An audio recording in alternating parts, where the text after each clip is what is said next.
நன்றியுரை அதை நம்ம கம்பன் கலைக்கூடத்தினுடைய நெறியாளர், முத்தமிழ் அரங்கத்தினுடைய துணைத் தலைவர் ஆறுமுகம் ஐயா அவர்கள் இந்த விழாவுக்கு ஆக நன்றியுரையை நவில வருகின்றார். பதிவு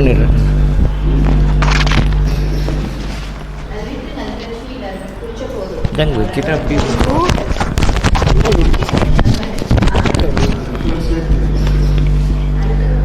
நன்றி உரை சொல்ல வாய்ப்பளித்ததுக்கு நன்றி. முதல்ல எண்ணி பார்க்கிற அளவில் தான் கூட்டம் இருந்தாலும் கூட நீங்கள் பேசியது எல்லாம் எண்ணி எண்ணி மகிழ்ந்து கொண்டிருந்தேன் நான். அதுதான் உண்மை. ரொம்ப அழகாக மொழியை பற்றியும் நான் பார்த்த வித்தியாசமான ஒரு மாசிலா மணியையும் இப்போ தான் நான் பார்க்கும்போது வரைக்கும் தாடி இல்லை, இப்போ தான் வச்சுருக்கார்.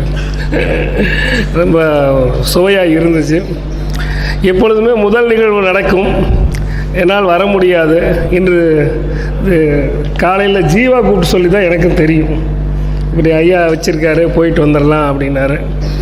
சரி, ஓய்வாக தான் இருக்கிறோம், வாங்க ஜீவா அப்படின்னு சொல்லிட்டு வந்துட்டேன். வந்து நான் மற்றவங்களோட, ஆனால் இங்கே மற்ற அரங்கங்களுக்கும் இங்கும் என்னவென்று சொன்னால், இங்கு வந்து ஆழ்ந்த கருத்துக்கள் மட்டுமே பரிமாறப்படுகின்றன. அதுதான் உண்மை. ரொம்ப ஒரு நகரமாகட்டும், அது ஒரு திருக்குறளுக்கு உண்டான விளக்கம் மிக மிக அருமை. நான் மிகவும் உள்வாங்கி கொண்டது குரல் மகிழ்ச்சி. ரொம்ப ஒரு அருமையாக இருந்தது. நம்ம ராஜரத்னனுடைய திருமந்திரம், ஜீவாவுடைய கவிதை, என்னோடவே அவர் கவிதையாக சுற்றி கொண்டு இருப்பவர் தான் நாங்கள். ரொம்ப மகிழ்ச்சியாக இருந்துச்சு. இந்த நன்றி சொல்கிற வாய்ப்பில் வந்துட்டு நம்ம சிவலிங்கையா ரொம்ப நாளைக்கு அப்புறம் இப்போ பார்க்குறேன், அதுவும் மகிழ்ச்சி தான். தமிழ் தாய் வாழ்த்து பாடிய இது எத்தனாவது பாருங்க, 87வது தொல்காப்பியர் தமிழ் சங்கமம் நிகழ்விற்கு வந்திருக்கின்ற அனைவருக்கும் மற்றும் இதன் நிகழ்ச்சியில் பங்கெடுத்து கொண்ட அனைவர்களுக்கும் நன்றி கூற கடமைப்பட்டிருக்கின்றோம். தொல்காப்பியர் சங்கம் தமிழ் சங்கமம் சார்பிலே தமிழ்தாய் பாடிய திரு கவிஞர் ராமச்சந்திரன் அவர்களையும், வரவேற்புரை பேராசிரியர் பால சரஸ்வதி அவர்களையும், அரசு கலைக்கல்லூரி அவங்க, அருளரை கைலை புனிதர் திரு சாந்தலிங்க மருதாசல் அடிகளார் ஐயா அவர்களையும், தலைமை உரை பேரறிவாளர் சோ சிவலிங்கம் ஐயா அவர்கள், உலகத்தமிழ் நெறிக்கழகம்,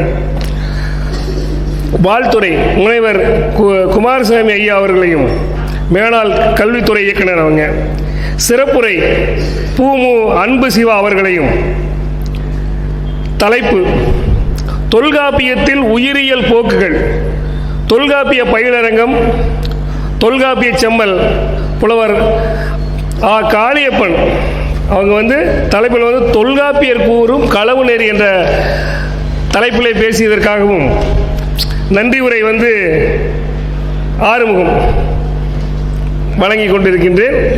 சொல்ல வேண்டியதாக இருக்குது. இணையதள இயக்கம் வந்து நாச்சி இயக்கம் முனைவர் நாச்சி நிதி சேவலாளர் போட்டிருக்காரு. இல்லை, காட்சி பதிவு வந்து நம்ம பேரன் தான், சேந்தன் அமுதன். ரொம்ப மகிழ்ச்சி, வாழ்த்துக்கள். இதை வந்து காட்சிப்பதிவு பண்ணி உலக அளவும் உலாவ விடும் என்னுடைய பேரனுக்கும் வாழ்த்துக்கள். நிகழ்வு முறைப்பாடு வந்து சகோதரி திரு காந்திமதி அவர்களுக்கும் இந்துமதி அவர்களுக்கும். காந்திமதி நல்ல பேச்சாளர் தான், இவங்களும் அந்த மாதிரி வந்தால் நல்லா இருக்குன்னு தான் வச்சு. காந்திமதி தெரியும் இல்லைங்க, காந்திமதி தெரியும் இல்லை, பேச்சாளர், சிறந்த பேச்சாளர் தான். அதனால் காந்தி கருத்தோடு இந்துமதி வரட்டும். காந்தியின் கருத்து இந்து தானே. இந்த நிகழ்வு முறைப்பாடு வந்து வழக்கறிஞர் இந்துமதி அவர்களுக்கும், வந்தோர்களெல்லாம் வாய்ப்பு தருகின்ற வள்ளலாக இருக்கின்ற நம்முடைய தொல்காப்பிய செம்மல் திரு காளியப்பன் அவர்களுக்கு மீண்டும் ஒரு முறை நன்றியை கூறி, இந்த அழைப்புதல் மற்றும் இந்த மடத்தினுடைய அன்பர்கள் அவங்க தான் நமக்கு பெரிய ஒரு உதவிகள் செய்து கொண்டிருக்கின்றார்கள். நம்ம காளி புனையா உட்பட அனைவருக்குமே அழைப்புதல் படி மற்றும் திருமடத்து அன்பர்கள் நமக்கு உதவி புரிந்த மாணவ செல்வங்கள், முதல்வர், பேராசிரியர் மற்றும் பல்வகையிலும் உதவி புரிந்த அனைவருக்கும் தொல்காப்பியர் தமிழ் சங்கமம் சார்பிலே நன்றி கூறி அமைகின்றோம். இத்துடன் நிறைவேறுகிறது இந்த விழா. நன்றி.